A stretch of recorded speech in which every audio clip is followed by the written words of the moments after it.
Selamat pagi Bapak Ibu, saudara-saudara yang dikasihi oleh Tuhan. Shalom dan salam sehat untuk kita sekalian. Puji Tuhan, di pagi hari ini kita boleh berjumpa kembali dalam program Renungan Harian GKPO Halim Perdana Kusuma. Kita bersuka cita karena sepanjang malam kita boleh menikmati tidur yang lelap karena pemeliharaan dan kasih Tuhan. Dan pagi hari ini kita boleh menikmati bangun tidur dengan penuh sukacita. Sebelum kita memulai kegiatan kita hari ini, saya mengajak ibu saudara-saudara untuk menyediakan waktu sejenak untuk merenungkan firman Allah. Mari kita berdoa. Kami bersyukur kepadamu Tuhan, pagi hari yang indah ini, kami boleh menikmati bangun pagi dengan penuh sukacita. Sebelum kami melanjutkan kegiatan kami rindu membaca dan merenungkan firman Allah. Ya Roh Kudus, berbicaralah bagi kami siap mendengar dan melakukan firman-Mu di dalam kehidupan kami hari lepas hari. Dalam nama Yesus kami berdoa. Amin. Yeremia pasal 12 ayat 1-2. Engkau memang benar ya Tuhan, bila mana aku berbantah dengan Engkau, tetapi aku mau berbicara dengan Engkau tentang keadilan. Mengapakah mujur hidup orang-orang fasik? Sentosa semua orang yang berlaku tidak setia. Engkau membuat mereka tumbuh dan mereka pun juga berakar. Mereka tumbuh subur dan menghasilkan buah juga. Memang selalu Engkau di mulut mereka, tetapi jauh dari hati mereka. Tema renungan bagi kita saat ini adalah jangan ragukan keadilan Tuhan. Teks yang baru saja kita baca adalah merupakan seruan pertobatan Nabi Yeremia kepada bangsa Israel menjelang kehancuran Yerusalem oleh Babel. Dalam konteks ini, Yeremia melihat adanya ketidakadilan yang merajalela terjadi dan dialami oleh orang Israel, di mana orang-orang fasik hidup mujur, makmur, sukses, dan orang-orang benar terlihat menderita. Hal ini memicu pertanyaan dalam diri seorang Yeremia tentang di mana keadilan Tuhan atas orang-orang jahat. Saudara-saudara, ayat 1 dalam Yeremia pasal 12 ini memulai dengan pertanyaan retorik yang ditujukan kepada Tuhan. Ia mempertanyakan mengapa orang-orang fasik yang hidup dalam kejahatan dan ketidakadilan justru hidup mereka dengan mujur, makmur, aman, sukses, dan baik-baik saja. Sementara di sisi lain orang-orang yang mengenal Tuhan, umat yang taat, jemaat yang setia beribadah kepada Tuhan, justru mereka mengalami penderitaan.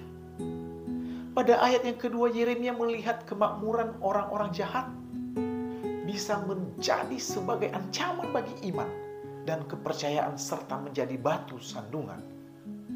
Nabi Yeremia mempertanyakan bagaimana orang bisa tetap percaya kepada Tuhan yang adil jika orang jahat, orang yang hidup jauh dari Tuhan, justru kehidupan mereka mengalami hidup makmur. Hal ini menimbulkan keraguan dan kebingungan bagi Nabi Yeremia sebagai seorang nabi yang diutus Tuhan di tengah-tengah bangsa Israel. Saudara-saudara, saya mengajak kita melihat beberapa tokoh dalam Alkitab. Katakanlah Ayub dalam Ayub pasal 1 ayat 2, di mana dijelaskan di sana bahwa Ayub adalah orang yang saleh. Ia adalah takut akan Tuhan, tetapi justru dia mengalami banyak penderitaan, termasuk kehilangan harta benda, anak-anaknya, dan juga kesehatannya. Sementara itu orang-orang fasik yang ada di sekitarnya hidup dengan makmur. Yang kedua, dalam Mazmur 73, pemazmur mengungkapkan kebingungannya tentang mengapa orang jahat hidup dengan makmur dan orang benar menderita. Namun pada akhirnya dia menyadari bahwa Tuhan adalah hakim yang adil dan akan memberikan keadilan pada waktunya. Yang ketiga, di dalam Habakuk pasal 1, Nabi Habakuk mempertanyakan kepada Tuhan, mengapa engkau membiarkan kejahatan dan ketidakadilan? Tuhan menjawab bahwa Dia akan menghukum orang jahat dan memberikan keadilan kepada orang-orang benar. Dan banyak lagi dalam Perjanjian Baru, Lazarus contohnya dengan orang kaya, dan tokoh-tokoh Alkitab lainnya. Saudara-saudara, pernahkah hal yang sama juga timbul dalam diri kita, di dalam hati kita? Seperti apa yang dipertanyakan oleh Nabi Yeremia ini kepada Tuhan. Pergumulan Yeremia dengan keadilan dan kemakmuran orang jahat yang kita dengarkan dalam bagian renungan ini masih sangat relevan dengan situasi kehidupan kita sebagai jemaat Tuhan yang hidup di zaman ini.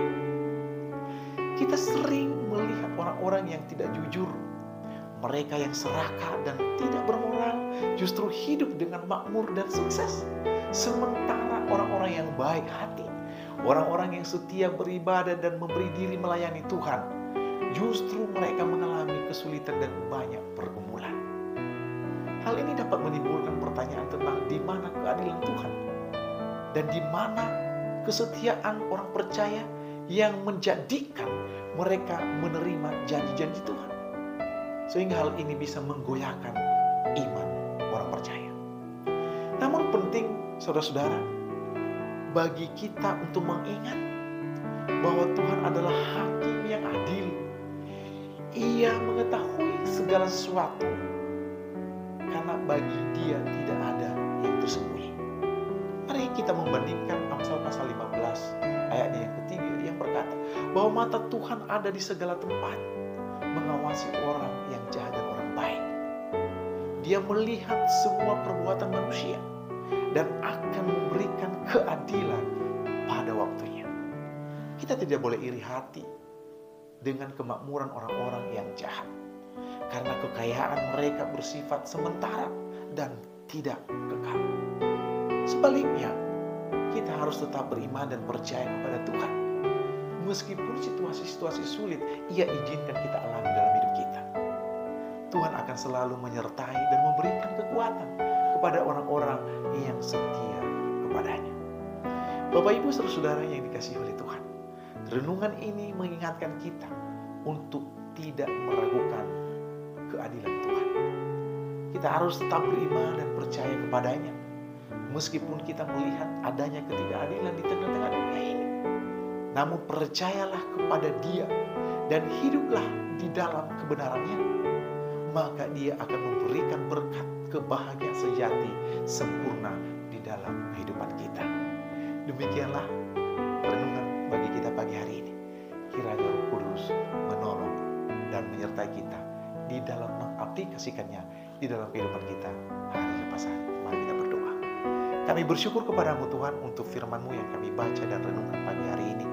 Roh Kudus-Mu memampukan kami untuk melakukannya di dalam kehidupan kami hari lepas hari. Hamba berdoa untuk setiap jemaat Tuhan yang masih dalam pergumulan, sakit penyakit, baik mereka yang dirawat di rumah sakit, di rumah, bahkan dimanapun saat ini berada.